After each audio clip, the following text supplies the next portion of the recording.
Live from deep in an underground bunker in East Tennessee, this is America's premier mortgage field services expert, Paul Williams.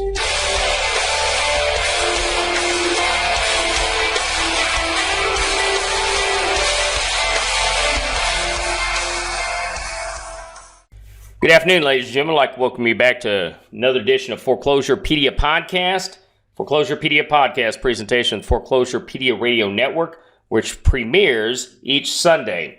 Today's a special edition. The date is 18 February 2016. The time is 16:20 hours 4:20 for y'all out there on the West Coast, which we are near here at the Area 51 complex. Today we're going to sit down, we're going to talk about our great friend, Eric Miller. That's right, Eric Miller, whom is the Executive Director of the National Association of Mortgage Field Services Regime, ladies and gentlemen. And we're going to talk about the Florida FAST Conference ongoing. And as always, we're going to reach out to our guy, the eye in the sky, Mr. Aaron Aviero of All Day LLC. Aaron, you out there? Yeah, how are you down there? Well, I tell you what, busier in a one-legged man and ass-kicking contest, man. How about yourself? Well, I've been out doing videos of the storm warning. You know, of course, up here we have the massive wind chimes, and they act like a storm warning signal. So I go out for Nevada Matters and, do a little video thing and shoot it over to Nevada Matters so they can put it up on their site. Yeah, well, hell, I guess, the big excitement is Florida FAST going on. That's so Brett Douglas down there with Team Ironclad Preservation in DeLand, Florida. And I was just checking some of the stats before we went to air. DeLand, Florida right now, it's a balmy 57 degrees. They have 76% humidity and the wind at 6 miles per hour. Looks like for the whole FAST conference, 70, 75, and you just really can't beat that wintertime. I think that's why all the old folks retire down there, man. It's fishing weather all the time. Oh, I'm telling you, man. That's you can't beat that with a stick. Before we get into Florida FAST, let's talk a little bit about Eric Miller because props to him. I hear you tracked down some information, and he's actually, almost like he wanted to get in the car with labor instead of having the steering column firmly planted in his back. A while back, it was approximately 2.5, 3 months ago that Fannie Mae and Freddie Mac, they came out with new guidelines on inspections, and they put this big hook. One mistake, you're hosed, and of course, we know that means labor is going to get beat out of money somewhere while somebody is taking the pictures and invoicing something. Sure. So, but Mr. Miller, to his credit, he made a very profound statement, and he said, "Hey, wait a minute! You can't expect somebody to do something that's not trained properly to do it under the guise you're not getting paid." And in one fell kind of swoop, something that I've been screaming for the last 5 years, and I know you probably longer, he kind of stuck up for labor and management at the same time and said, "Hey, wait a minute, put the brakes on here. You can't do that. That can't." So, and he's going to be the keynote speaker. I'm kind of excited about that. I really hope that something very positive comes out for labor. I mean, as you know, there's a lot of issues concerning labor in the courts right now. And, of course, the big one, independent contractor employee, we got to see how that plays out. But labor is finally got some kind of recognition going on here. And let's hope it's a step in the right direction, especially the reality here.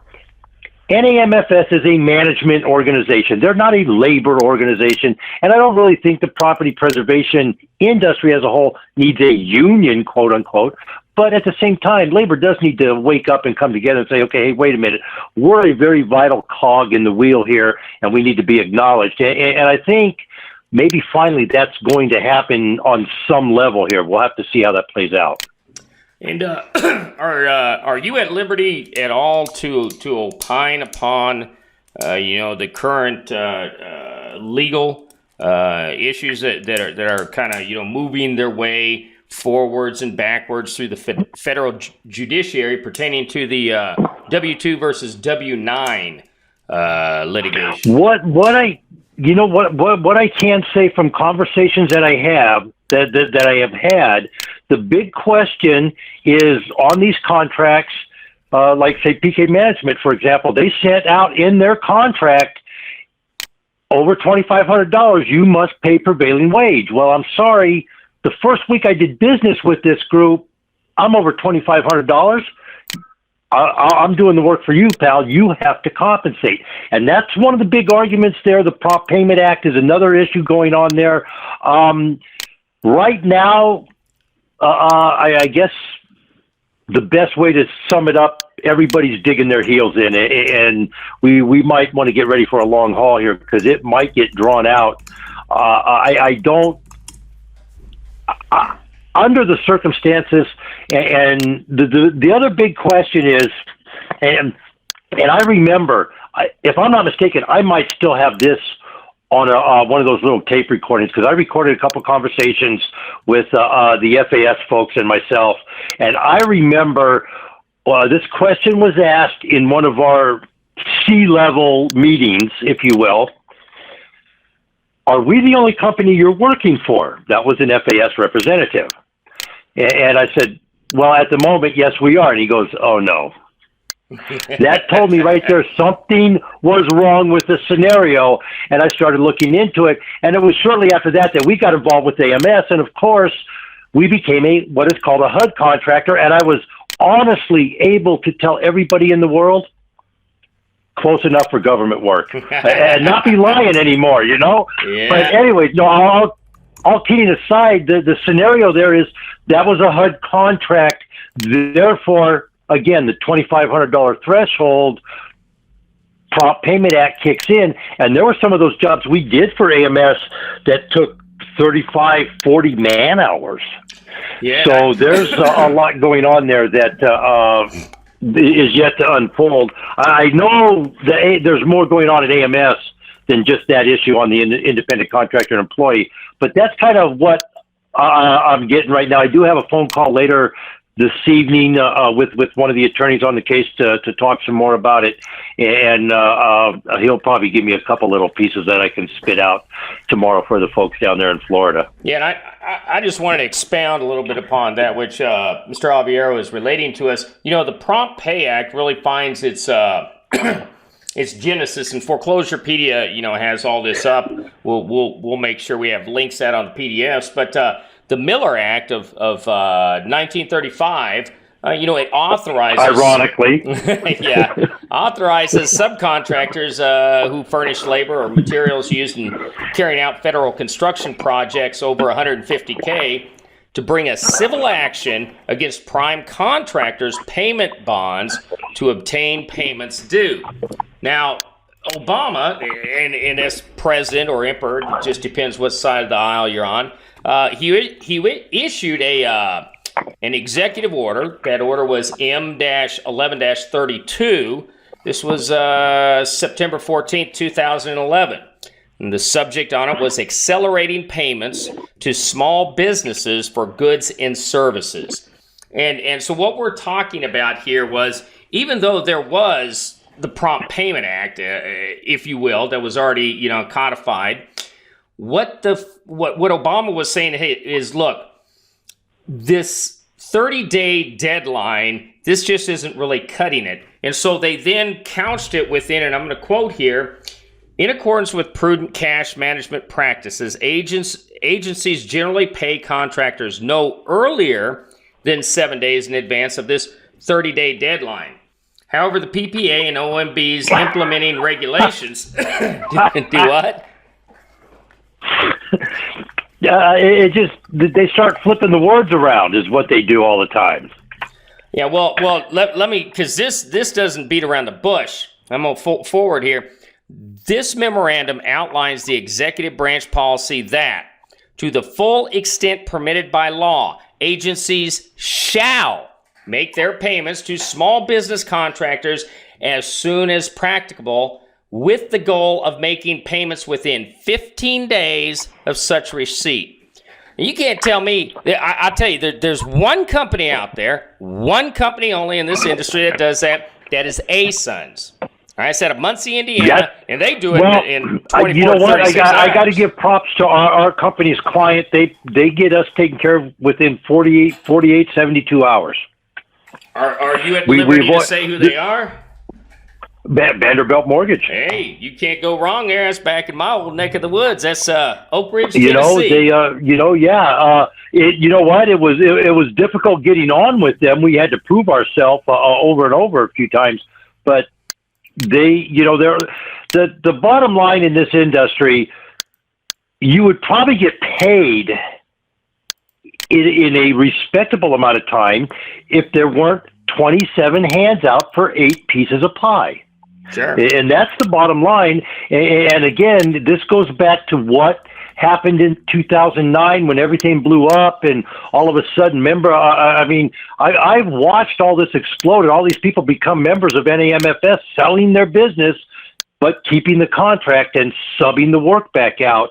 And now we have this multiple layer of things. My question to Wells Fargo is, you said go to the contractors. Why haven't you done it?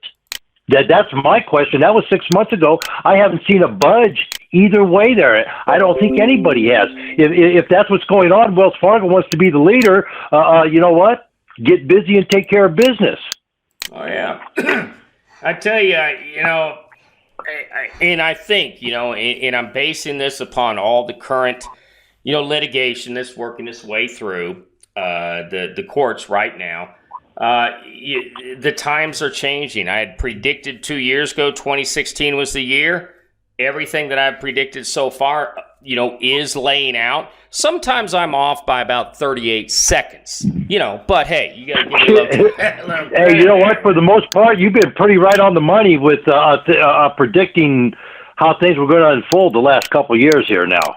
Yeah, so, I'm going to tell you, this is just simply one more tool, if you will, in the arsenal, that labor can use. I just, I'm just hopeful. I'm cautiously optimistic that enough people are going to get out there and going to say, hey, we are tired of getting screwed, and, it is what it is. But, the big thing that's out there right now, ladies and gentlemen, Florida Fast. Team Ironclad kicking that off this year. And I tell you what, he's got some heavy hitters down there. He's got and go ahead. He's also got he also has non-NAMFS companies coming to make presentations too. So that to me, that's a huge step in the right direction. Sure. He has an insurance company that is going to come speak and will write an insurance policy, just like any decent insurance company is. They will write an insurance policy for your business.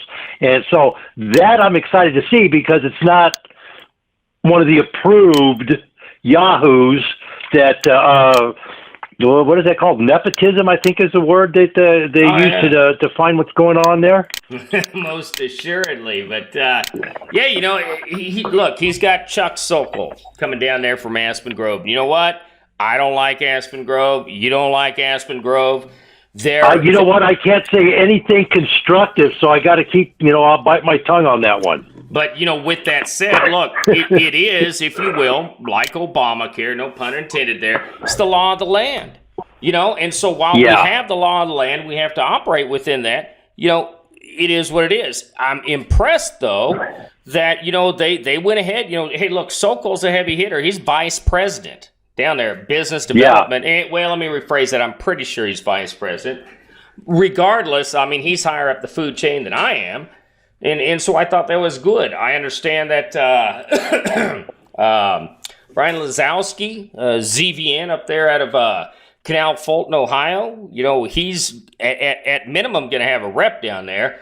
And I believe, because we also have the MBA conference, Mortgage Bankers Association, going on down there right now.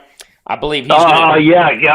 and Miller's going to speak on that in the HUD ML 216-2 letter. What else they got here? Gene O'Neill is going to be giving one. But Viscar Consulting, they're a human resource insurance place. And I believe there's somebody speaking. If I'm not, John Lawrence, Total Lending Service. I believe they do the processing, they call it now. To me, they want me to pay them to do my job, but they call it processing back end work. And the reality is, some of these people, when they do the volume that they do, perhaps they can actually do it cheaper than I can pay somebody to do it.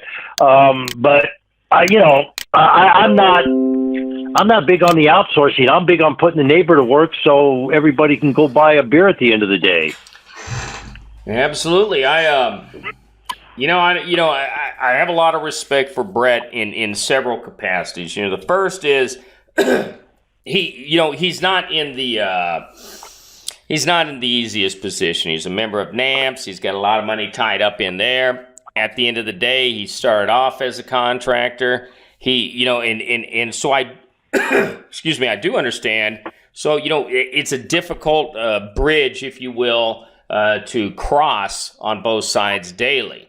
So, but I give him props for at least kicking off a convention. Look, what is this, third year now? I think first year I started it with him. Well, actually, I believe this would be the second annual. Last year, if I'm not mistaken, he actually had 2 events in 2015. So this would be the third event, and I don't know, maybe he'll announce we're going to do it once a year and try to develop, a little something, or maybe do it twice a year. We'll find out.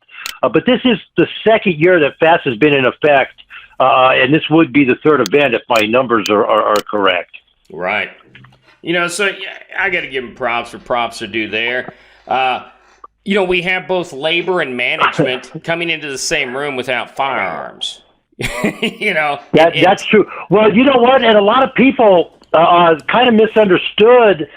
They came at me. They just kind of misunderstood my question, thinking I'm banging on them or something. What are you doing for labor? I was just trying to get them to spit out who's coming to talk to these people. What's going on? Who's going to be there? And all we could get was what time the damn barbecue was.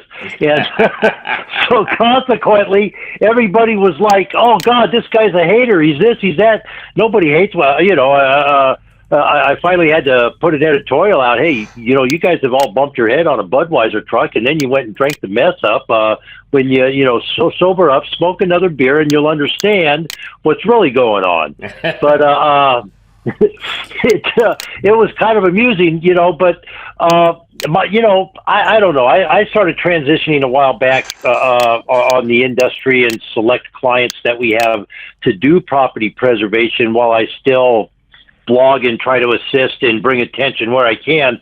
And I really think part of the introduction that I'm going to make tomorrow, Brett's I'm going to be doing a video that he can put on just before everything starts. But I'm going to talk to him about a radio show. There's absolutely no reason why, at the numbers to cover production costs with everybody around this country, there's absolutely no reason we shouldn't have some kind of show where people can call in for information. People can call in. We can bring attention.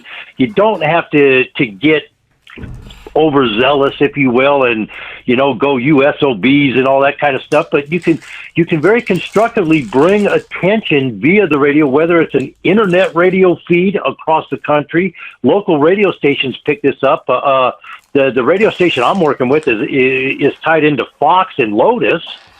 So the shows get picked up, and we do recordings and stuff. So we'll see what happens. But attention needs to be brought to this industry, if for no other reason than to level the playing field, if you will. Yeah, and another thing there, dealing with Florida fast, and I like that idea. The radio spots. There is absolutely no reason whatsoever right now in the industry we can't put something forward like that. 5 years ago, really 4 years ago, being fair, when I came on the scene, there was absolutely no commentary. There were no social media anywhere. groups. I mean, you had the little Yahoo groups, but that was it. 4 years later, look, and it's not just me, and it's not just you and I.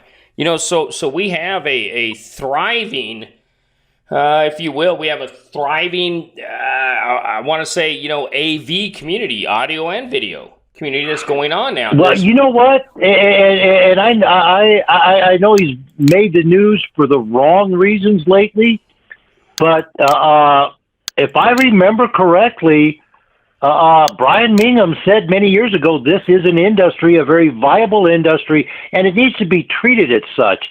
And part of that is labor is included. There's education, there's training programs. It's like any other viable industry. I mean, when you look across the board, carpenters have a place to go get educated, plumbers, electricians, glazers. Everybody has a place to go get educated. Why not this industry? And why not keep it like the dirty little secret in the closet? It's a viable industry, and let's allow labor to come on board and make money. They deserve to. They're the ones floating the industry, for crying out loud. Most assuredly, man. Reflecting back, and when we all sit down to write the memoirs, because that's precisely what we're going to do. It is this precise space-time continuum, this moment in time that we will never be able to witness again. And as opposed to being a part of history, we are the history. Make no mistake about that. And I hope that we get more people involved from labor, both those whom are currently involved and, those whom are even out of the industry. Well, my gift to labor on this is, my Business 101 package. Right. I've always been a stout advocate. This industry needs education, but I've always been an advocate on the side that part of that education has to be business-oriented because of the way people are recruited in the industry. They recruit people looking for a job. When you're looking for employment, you're not looking for a business opportunity. You're not thinking, I need $20,000 to go into business here. Where do I sign to get my check is what you're thinking. And then, oh, by the way, you don't get paid a month later. I've always been an advocate for that education capsule or module, if you will, to include some kind of business. My gift to all the contractors, labor that attends FAST, you get my Business 101 package free. If you're listening to Foreclosurepedia.org right now, guess what? You get it free too. All you got to do is say, hey, can I have my Business 101 package? Send me, you got SpeakPipe on my website, folks. Go use it. Amen. And we're just kind of in and out today. Right now, I was hoping to be able to, and we may be able to get Douglas live. I know for tomorrow and the following day we'll be able to. But, as you're looking at it from the outside in,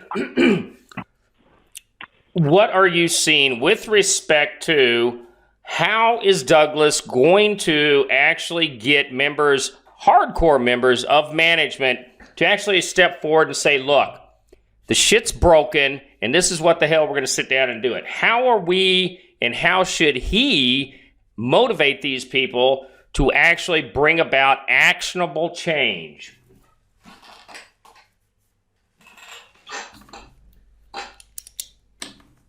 And I think we lost Aaron there. We'll try to get him back on the line. Just wait one. I think we got him back on the line. Aaron, you there?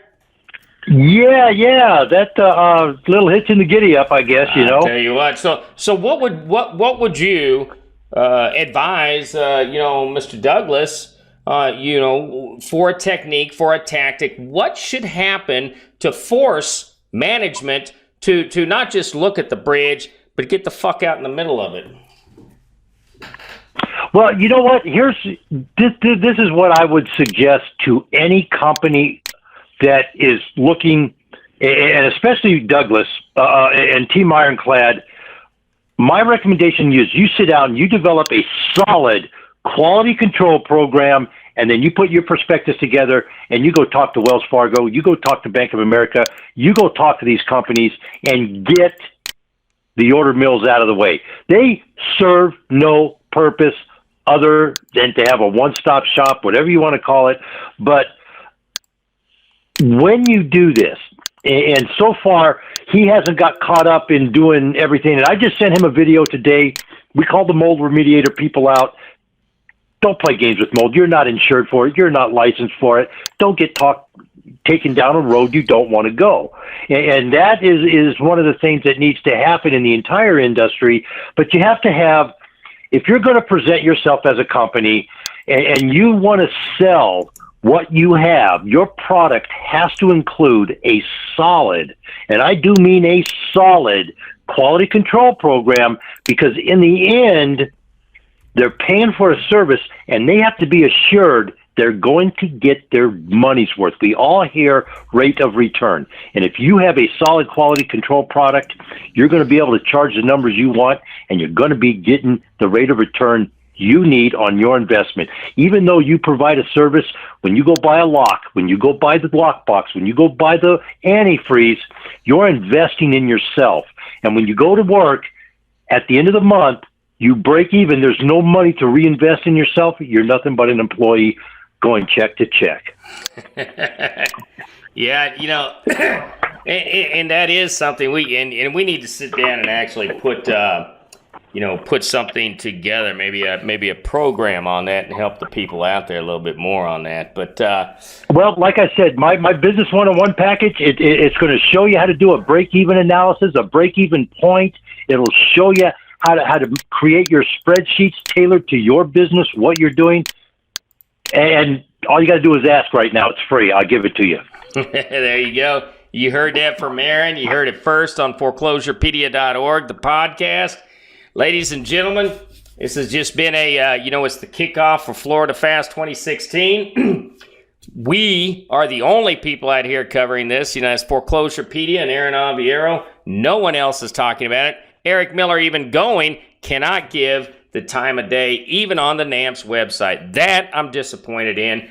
I am impressed, though, however, that the entourage, if you will, it is increasing by the year. I think by my best estimates, if we have 429 members in NAMPS, and my calculation is about 380, but it doesn't matter. So what do we have, Aaron? 426 years left? Something like that. One last stat I want to throw out there. So we have 50 or 60 people showing up at this conference down there. And it is that, ladies and gentlemen, at the end of the day, this is a conference. Absolutely no advertising budget. Absolutely. And that's for media. That's for audio, video, print, nothing. And that is, 1/6, 1/5, depending on how you calculate it, of the entirety of the membership of NAMPS, the numbers. To me, that's impressive. Very. And when you look at what's going on there, I think this is really an effort for labor to come together. Like I said, there's non-NAMFS agencies there, and hopefully in the future that's going to open the door.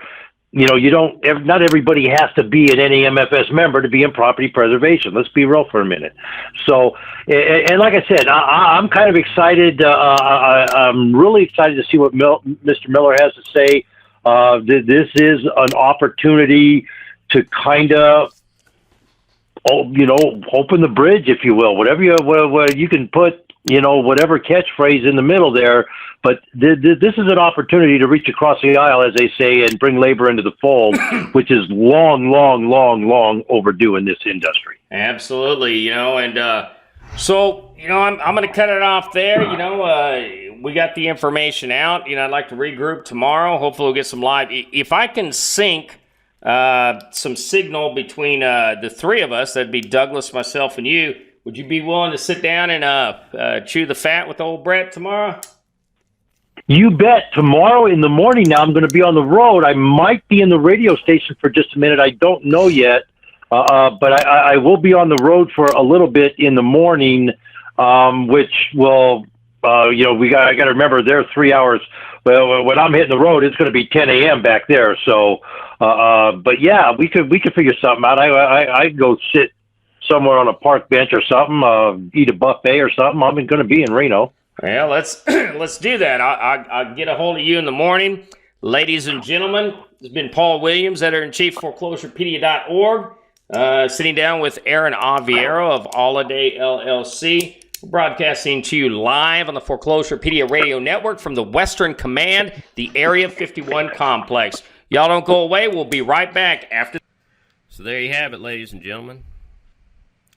As usual, you may reach me on Google Plus at Paul Williams, LinkedIn, Paul Williams, and the LinkedIn group Property Preservation Consortium, Twitter, Foreclosurepedia. We stream all our podcasts on iTunes, Foreclosurepedia. We have our screencasts over on YouTube, the Foreclosurepedia channel, and always at foreclosurepedia.org. We'd like to give a special shout out to Amazon.com, whom provides our S3 podcast and video storage, and Cloudflare for hosting Foreclosurepedia in 24 different geo-positioned servers, pro bono as well. If you have any questions, comments, concerns, feel free to give me a shout out, COO at foreclosurepedia.org.